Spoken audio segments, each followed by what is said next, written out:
মুসলিম বিশ্বের নিরাপত্তায় নতুন অধ্যায়, পাকিস্তান ও সৌদি আরবের পারস্পরিক প্রতিরক্ষা চুক্তি। এবার বিপদে ইসরায়েল।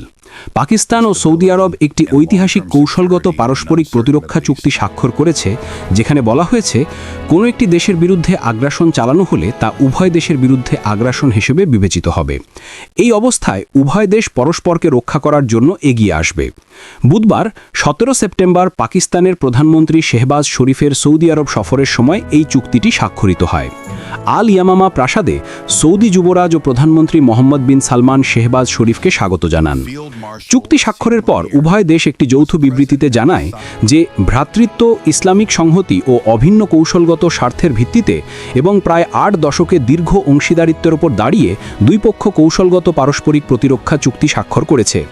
এই চুক্তিটি ইসরায়েলের কাতারে হামলার কয়েকদিন পরই স্বাক্ষরিত হয়েছে।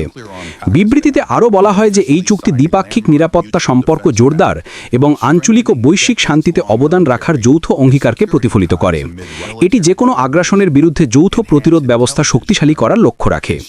বিশেষজ্ঞরা এই চুক্তিকে ঐতিহাসিক ও নজিরবিহীন অগ্রগতি বলে অভিহিত করেছেন। তাদের মতে এটি পাকিস্তান ও সৌদি আরবের সম্পর্ককে আনুষ্ঠানিক নিরাপত্তার প্রতিশ্রুতিতে উন্নীত করেছে। তারা বলছেন যে এই পদক্ষেপ কেবল পাকিস্তান সৌদি সম্পর্ককে দৃঢ় করছে না, বরং দক্ষিণ এশিয়া এবং মুসলিম বিশ্বের জন্যও এর গুরুত্ব রয়েছে। এটি পাকিস্তানকে আঞ্চলিক স্থিতিশীলতা রক্ষার সবচেয়ে সক্ষম মুসলিম শক্তি হিসেবে তুলে ধরেছে।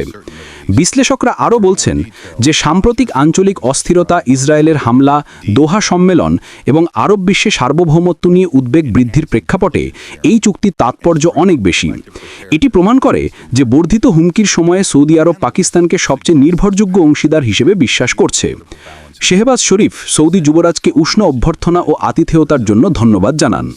তিনি দুই পবিত্র মসজিদের তত্ত্বাবধায়ক বাদশাহ সালমান এবং যুবরাজের সুস্বাস্থ্য এবং সৌদি জনগণের সমৃদ্ধি কামনা করেন।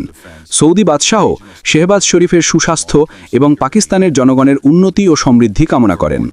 এই বৈঠকে পাকিস্তানের উপপ্রধানমন্ত্রী ও পররাষ্ট্রমন্ত্রী ইসহাক দার, সেনাপ্রধান ফিল্ড মার্শাল সৈয়দ আসিম মুনির, প্রতিরক্ষামন্ত্রী খাজা মোহাম্মদ আসিফ এবং অর্থমন্ত্রী মোহাম্মদ আওরঙ্গজেব উপস্থিত ছিলেন।